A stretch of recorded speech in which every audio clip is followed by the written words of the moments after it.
Bonjour à tous et à toutes, bienvenue sur le podcast Mama Libré, un podcast qui vous inspire et vous informe sur le sujet de la naissance et vous redonne votre pouvoir, votre liberté de la conception au postpartum. On parlera ici de naissance physiologique, d'allaitement, de conception, de préconception, de préparation à la naissance et bien sûr de postpartum. Si vous aimez ce podcast et que vous souhaitez aller plus loin, suivez-nous sur nos réseaux sociaux et retrouvez-nous sur notre nouveau site mamalibré.co, un site sur lequel vous retrouverez plein d'informations, de ressources, tout ce dont vous avez besoin pour vivre la maternité qui vous correspond. C'est la nouvelle plateforme mamalibré.co, une plateforme sur laquelle vous allez retrouver des informations, des articles de blog, mais aussi sur laquelle vous allez pouvoir vous abonner pour avoir un accompagnement global sur l'alimentation, le yoga prénatal, des relaxations et encore beaucoup de contenu à venir. À très bientôt sur Mama Libré.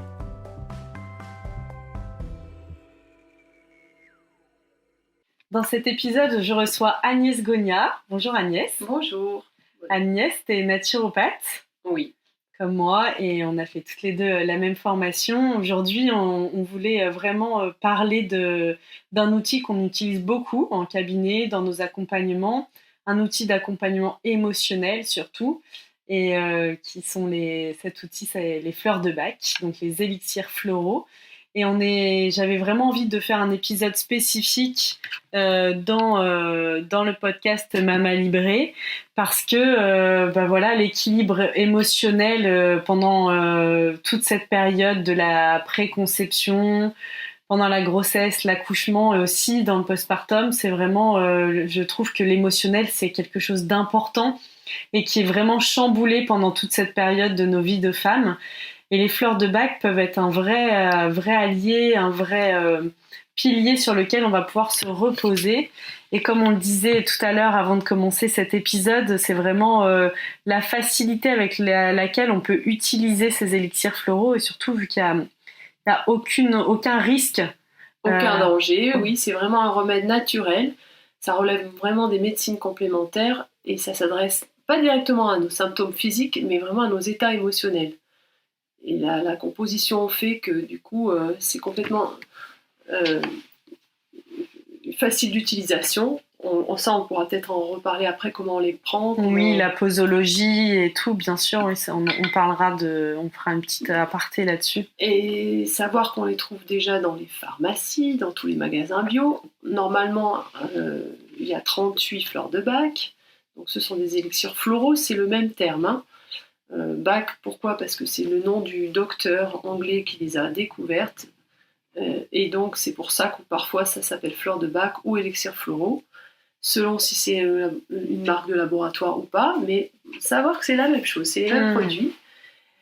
Que du coup, ça remplace pas un travail psychologique ou j'allais plutôt dire, en aucun cas, ça remplace une démarche médicale, mais ça va vraiment soutenir l'action qu'on va mener. Accompagner, oui, vraiment, même si on fait un travail, voilà, comme tu dis, psychologique, ou si on est suivi, ça va venir soutenir et accompagner la transition émotionnelle, les différentes transitions dans lesquelles on peut se trouver. Voilà, c'est vraiment une belle approche pour une connaissance de soi. C'est très très bien parce que maintenant il y a aussi le rescue que tout le monde connaît, c'est le remède d'urgence. Il est composé de 5 plantes phares et on va peut-être les décrypter. Ouais, bien sûr, on va en parler en premier du rescue qui est, c'est intéressant qu'on retrouve aujourd'hui en spray, en pastille, simplement en gouttes. Il y a aussi un produit là qui existe depuis 2-3 ans qui est magique. Ça fait un peu la publicité, mais ça s'appelle le Z-Trauma. C'est un gel et dans lequel maintenant il y a de l'homéo comme l'arnica et il y a aussi des fleurs de Bach, notamment les fleurs de Bach présentes dans la composition du rescue. Et pour tous les chocs, quand un enfant ou même nous on s'est cogné, blessé, s'il n'y a pas d'égratignure ou de blessure ouverte, c'est vraiment hyper bénéfique et c'est important de voir aussi à quel point c'est un remède qui va jouer sur l'état émotionnel, mais moi je l'ai déjà utilisé aussi, par exemple le rescue, si j'avais que ça sous la main, je me suis cognée sur un bleu ou sur une surface Et c'est très pratique, toujours l'avoir dans son sac, et même pour porter assistance à quelqu'un, parce que finalement, c'est tous les jours qu'on rencontre des gens qui ont des fois les larmes aux yeux parce que on leur parle de quelque chose et ils sont déjà sensibles que voilà, un petit coup de fleur de bac et hop, on change tout de suite un petit d'état coup de d'esprit. rescue. Moi, j'en ai même dans ma voiture. C'est rigolo, tu vois. Donc, la composition du rescue. Donc, dans le rescue, il y a 5 fleurs de bac. Voilà. L'impatience, qui est la plus connue des fleurs de bac, qui est la première que le docteur Bach a découverte.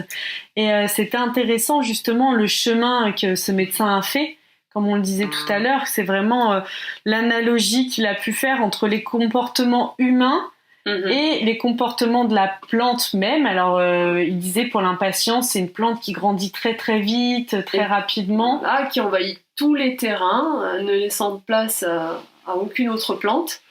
Et du coup, dans ce sens, il y a toujours une impatience quand on est, par exemple, là je rejoins les états émotionnels, quand on est pressé d'avoir un résultat, quand on est comme malade, un test de grossesse, par exemple, si on parlait pour relier justement là dans sur la grossesse, voilà, on est pressé d'avoir, on attend le résultat du test de grossesse, bah voilà, et qu'on sent dans cette impatience qui peut même nous rendre fébriles, qui peut nous rendre, bah voilà, on peut prendre cette fleur de bac par rapport aux autres, parce que du coup, on veut en découdre au plus vite, et on sait que c'est pas la bonne solution parce qu'il va falloir patienter un petit peu. Et ça... Donc l'impatience, elle va dans toutes les situations où j'ai envie d'avoir tout de suite le résultat, que j'ai envie tout de suite de changer d'état. Donc du coup, autour de la grossesse, quand il y a des nausées, des choses comme ça, on languit de plus être au premier trimestre, c'est sûr. Alors que, eh bien, ça fait partie du processus. Exactement. Ensuite, dans le rescue, il y a aussi Rock Rose. Alors ça s'adresse plus à la peur panique.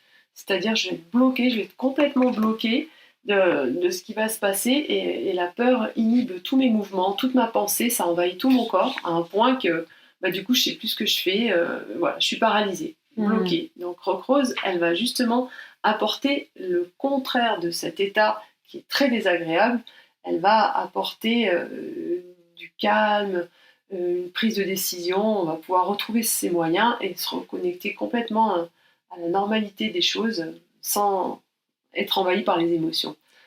Ensuite, il y a Star of Bethlehem, qui est une fleur de bac qu'on retrouve souvent justement après un choc, quand on est en état de choc, quand il y a une blessure, un traumatisme. Donc, par exemple, ça peut nous aider après l'accouchement, même pendant l'accouchement. Ça peut être aussi une fleur de bac qu'on peut utiliser après le résultat du test de grossesse si on n'était pas prête à recevoir ce test de grossesse positif ou même négatif aussi, parce que parfois il y a aussi beaucoup de femmes qui mettent qui ont une attente, qui font ce test avec espoir et il y a un petit choc qui peut se vivre. Oui, chaque mois ça va être des crises de larmes si on espère toujours avoir sa grossesse et que ça se passe pas comme on le voudrait.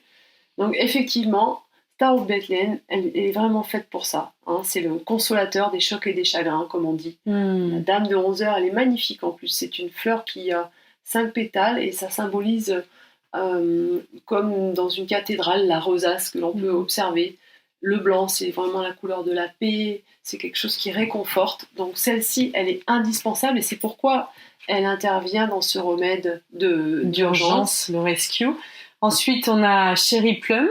Ouais, alors Cherry Plum, du coup, c'est la plante qui nous permet de ne pas craquer, de ne pas péter un plomb, comme on dit aujourd'hui.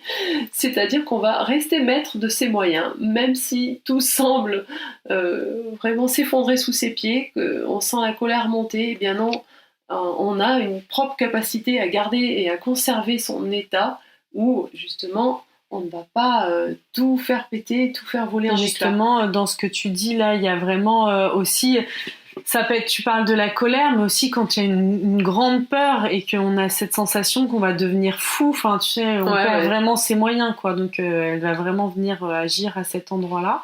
Et la 5e et dernière fleur qui est présente dans le rescue, c'est Clématis. Ouais, la clématite, donc, qu'on connaît, qui est une magnifique fleur en ce moment, qui fleurit d'ailleurs, il faut savoir l'observer, elle est trop jolie. En fait, celle-ci, c'est pour sortir de cet état, excusez-moi. Mon monde à moi est meilleur et du coup, je vais me recentrer sur mes rêves. Je vais préférer être toute seule dans mon coin, à rêvasser, à dormir. Partir dans des états de rêver sa vie au lieu de la vivre en quelque sorte. Donc ça nous déconnecte, mais c'est pas forcément bon. Ça nous déconnecte du présent, du moment présent. Voilà, du moment présent. Et en fait, au contraire, là, en prenant le remède, parce que ça, on n'en a peut-être pas bien parlé, on va avoir l'effet contraire de ce pourquoi Bach les avait repérées, ces plantes. Ça nous met dans l'état positif et non pas dans l'état négatif dans lequel nous sommes. Donc, voilà. Par exemple, pour l'impatience, très facilement, on peut dire retrouver cet état de patience et de sérénité. Voilà. Et pour Clématis, la dernière qu'on vient de citer, donc difficulté à être dans le présent, bah voilà, elle nous aide à être ancrée, à être dans le présent, à vivre l'instant présent et voilà, et à réaliser vraiment les projets pour lesquels on est en train de travailler, par exemple, ou même quand c'est le projet de la grossesse, comme on est autour de l'accouchement, de la grossesse, tout ça.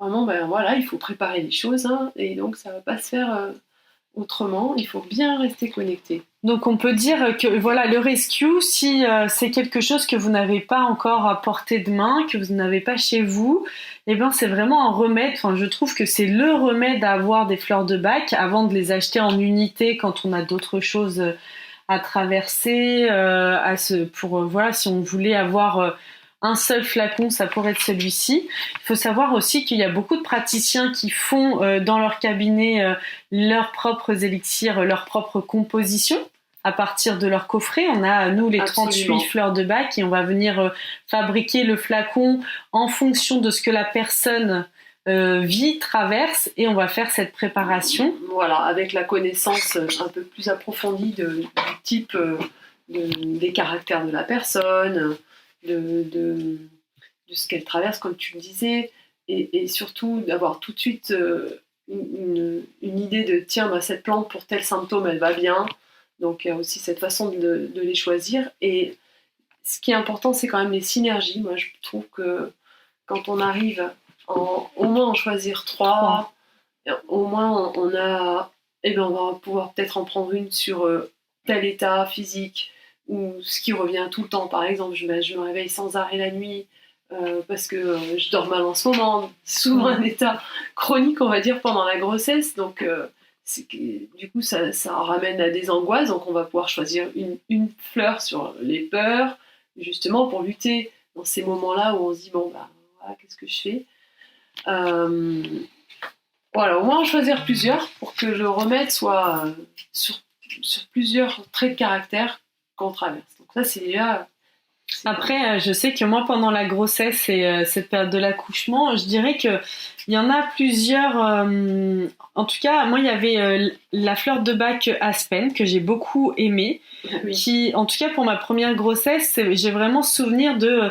c'était l'inconnu qui m'effrayait un peu. Donc là, c'est vraiment Aspen, qui est la peur de l'inconnu. On ne sait pas ce qui va se passer et ça peut générer de la peur, de l'inquiétude. Et de l'angoisse. C'est vraiment une peur indéfinissable. Donc effectivement, elle est tout à fait appropriée, Aspen.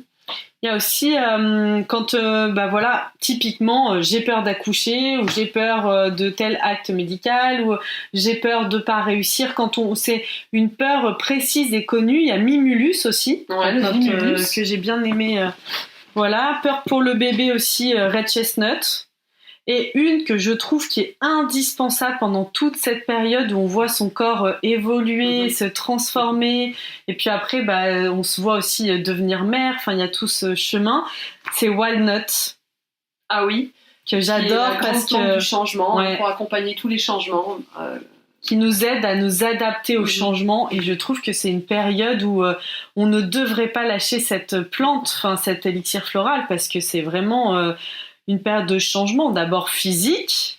Oui, toute cette transformation qui vient, et puis chaque mois, le corps qui s'expanse comme ça, et on perd toute notre confiance en soi aussi. Du coup, là, ça va vraiment nous aider à supporter que, oui, c'est différent, et je me découvre autrement. Et ça va m'aider à traverser ce passage, comme tu disais, qui est vraiment très particulier de la grossesse. Et après, tu vois, il y a vraiment, je dirais qu'il y a les élixirs aussi, pour préparer l'accouchement. Donc, Walnut, il est toujours là. Il y a aussi Scléranthus qui nous aide à stabiliser nos émotions. Chicorée, donc on pourrait faire, comme tu disais, l'idée de faire une préparation avec 3 plantes. Donc, pourquoi pas Walnut, Scléranthus et Chicorée pour préparer l'accouchement. En partant à la maternité aussi, on peut très bien voir le rescue et se dire, on va parler de la posologie, bien sûr, Oui. en sachant que le rescue, il a une posologie bien, bien à lui, puisqu'on va dire que pour les fleurs de bac, en général, on va faire 3 gouttes. Tu me dis, Agnès, tout à fait, 3 gouttes, 3 fois par jour. Ce qui est important, c'est vraiment de les prendre en conscience de ce que va nous apporter le remède, c'est-à-dire plus de sécurité, moins d'angoisse, moins de peur, plus de sérénité. Donc vraiment les prendre en conscience, tranquillement, sous la langue, et on répète ça 3 fois par jour. Voilà. Alors que le rescue, pour le remède d'urgence, qui est le rescue, il faut savoir qu'on peut le prendre, par exemple, quand on est dans cet état, on part à la maternité, il y a un coup de stress, on peut faire 3 gouttes qu'on va répéter tous les 5 minutes jusqu'à état d'apaisement. Oui. Et ça, c'est important, c'est un remède d'urgence. Donc là, on va pas traiter quelque chose, une problématique, une thématique de fond, mais plutôt un état d'urgence. Et on va prendre ces 3 gouttes, on va répéter tous les 5 minutes jusqu'à un moment où on va vraiment ressentir l'apaisement physiquement et émotionnellement. Oui. En tout cas, cette grande force qui va nous permettre de surmonter l'événement, tout simplement. Et avoir vraiment ce réconfort qu'on attend et qui arrive rapidement avec les fleurs de bac. Il n'y a jamais d'effet secondaire, il n'y a pas de dépendance. Du coup, ce qui est vraiment important, c'est que même si jamais on se trompait de fleurs, admettons que chez soi, on ait ciblé une plante plutôt qu'une autre, on sait très bien que ce sera comme au niveau de l'homéopathie, soit tant pis, il n'y aura pas d'effet. Il n'y aura pas d'effet, mais en tout cas, en aucun cas, on va se rendre malade avec les fleurs de bac. Moi, je vous recommande, dans l'état de grossesse, de les commander avec un support de sirop d'érable. Qui est sans alcool. Donc ces élixirs floraux justement sans alcool, on peut les retrouver dans les différents magasins bio, en pharmacie. Il y a aussi un laboratoire qu'on aime beaucoup, nous les naturopathes, qui s'appelle DEVA, D-E-V-A les émotions, DEVA les émotions, sur lequel on peut faire soi-même son propre mélange de 5 élixirs floraux. Exactement. Donc du coup, on choisit nos élixirs et eux vont nous faire cette préparation. Et elle peut être aussi à base sans alcool, à base de sirop d'érable. Voilà, ce qu'on disait. Et du coup, ça c'est vraiment quelque chose de... Donc le sirop d'érable, voilà, il n'y a pas besoin de... C'est pas sur une base d'alcool. Et quand on est enceinte, c'est très pratique. Et on va revenir un peu sur les différentes... Donc on a parlé du rescue, on a parlé des différentes fleurs de la peur, notamment on a parlé beaucoup de mimulus, d'aspen, de Star of Bethlehem aussi. Je vous invite d'ailleurs sur la plateforme Mama Libré, j'ai fait un questionnaire, j'ai mis à disposition des personnes qui suivent l'accompagnement Mama Libré, un questionnaire pour sélectionner ces 5 fleurs de bac. Donc pour celles qui souhaiteraient avoir accès, vous le retrouverez dans l'accompagnement Mama Libré pour faire le choix de vos fleurs de bac. Quelles fleurs de bac vous avez, quel mélange vous avez besoin pour cette grossesse, pour votre... bien se connecter avec son intuition. Donc on peut aussi les regarder tout simplement quand on ne sait pas, qu'on est un petit peu perdu. Sur le net, on voit toutes les tables où il y aura les 38 élixirs. On les observe, on les regarde. 38 fleurs, on va avoir 38 fleurs de... Et là, on peut tout simplement se dire, allez, hop, celle-ci, je ne cherche pas à la reconnaître au niveau phytothérapie, mais je la choisis parce qu'elle m'attire. Ça, c'est très important de se connecter vraiment à cette intuition, parce qu'en fait, ça s'adresse vraiment à nos émotions. Et dans cet état-là, en pleine conscience, on se laisse séduire par cette plante. Alors, elle peut aussi nous repousser parfois, parce qu'il y a des fleurs qui sont faites des bourgeons. Si je pense à Chestnut Bud, qui est seulement un bourgeon, effectivement, représenté comme ça, il n'est pas très attirant. Hein. C'est pas une jolie fleur jaune, comme Mimulus, comme Gorse, qui est aussi une plante des peurs, ou la chicorée, qui est violette,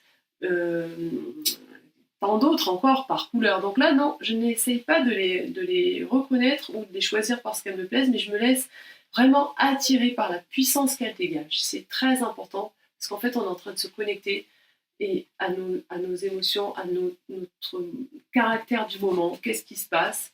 Et c'est comme ça qu'on va le mieux tomber sur les fleurs qui nous correspondent à cet instant précis. D'ailleurs, c'est quelque chose qu'on utilise aussi beaucoup, nous, en cabinet. En tant que naturopathe, on a carrément un jeu de cartes avec toutes les fleurs, les élixirs, enfin les fleurs qui sont représentées en photo sur ces cartes.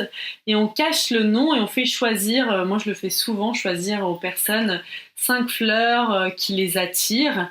Et après seulement je leur lis, et si c'est la définition et les vertus qui lui sont qui lui sont appropriées, enfin qui lui sont attribuées, merci, et vont lui parlent, et là on va venir créer cet élixir pour la personne. Voilà, vraiment le seul mot d'ordre, c'est se laisser guider par les fleurs qui nous attirent, et en cet instant, sans penser à autre chose, débrancher le mental, c'est très important pour se connecter vraiment à ses émotions. Se dire pourquoi je suis triste, qu'est-ce que j'ai envie de pleurer toutes les 5 minutes, là, qu'est-ce qui se passe. Donc je me laisse attirer par ces fleurs, je les regarde, qu'est-ce qu'elles me renvoient. Vraiment débrancher le mental et les choisir avec le cœur. Après, si c'est quelque chose que vous sentez pas à l'aise de faire, n'hésitez pas à vous faire guider par un thérapeute, ou même dans les magasins bio, parfois il y a des personnes qui peuvent aussi vous conseiller, qui sont formées à utiliser les fleurs de Bach. Mais nous, en cabinet, il y a des séances même à part entière pour venir connecter aux fleurs de Bach et pour venir choisir, sélectionner les fleurs de Bach dont vous avez besoin pour cette période. Pour enrichir cette connaissance de soi, hein, c'est-à-dire apprendre à mieux se connaître au travers de ces différents tempéraments, caractères que Bach avait si bien décrits et qui correspondent à chaque moment de la journée. On va se reconnaître dans telle ou telle fleur, dans tel ou tel personnage, parce que la journée est pas constante dans les émotions. Qu'est-ce qu'on peut rajouter on peut parler, donc on a parlé beaucoup de la grossesse et de l'accouchement, par exemple, avec le rescue, avec Walnut qui est le changement, avec Aspen pour les peurs inconnues, Mimulus pour les peurs connues. Il y a aussi, je trouve, les fleurs de Bach, en tout cas pour moi, qui m'ont beaucoup aidé pour le postpartum, pour après la naissance. Une que j'ai beaucoup utilisée, c'était Olive, justement, qui est vraiment pour l'épuisement physique et psychique et qui nous donne de la vitalité. Oui. Alors, faut quand même être... moi, personnellement, je suis très sensible à l'utilisation des fleurs de Bach, ça fonctionne très bien sur moi. Et pour Olive, à un moment, j'étais quand même très fatiguée. Et je pense que ça m'avait donné aussi trop d'énergie. Et j'avais eu des difficultés à me poser. D'accord. Et du coup, à me reposer, quoi. Donc, de veiller à son état. Enfin, voilà, on est toutes très différentes. Et voir si, l'élixir nous sert ou nous dessert. Enfin, il y a vraiment de... Il y en a une autre que j'ai beaucoup... plusieurs, mais celle que j'ai beaucoup aimée aussi, c'est Helm, qui est cet excès... quand il y a un excès de responsabilité. Et je trouve que c'est l'état de quand on vient d'avoir un bébé, surtout, et que là, d'un coup, on a un petit être dont on doit s'occuper. On peut avoir une sensation de découragement, vraiment, de se dire je ne vais pas y arriver, je ne vais pas être à la hauteur. Ouais, donc là, plus d'optimisme, ça va être la fleur de Bach gentiane. Mais il y a aussi, et ça je le vois chez de nombreuses mamans, l'inquiétude exagérée pour le bébé. Donc vraiment, la moindre chose, donc on est en hyper vigilance. Et là, ça va être plutôt Red Chestnut qui va nous aider à cette modération, à retrouver le calme, vraiment et le Red Chestnut, pour rajouter quelque chose de drôle, Bach disait vraiment c'est la mère poule.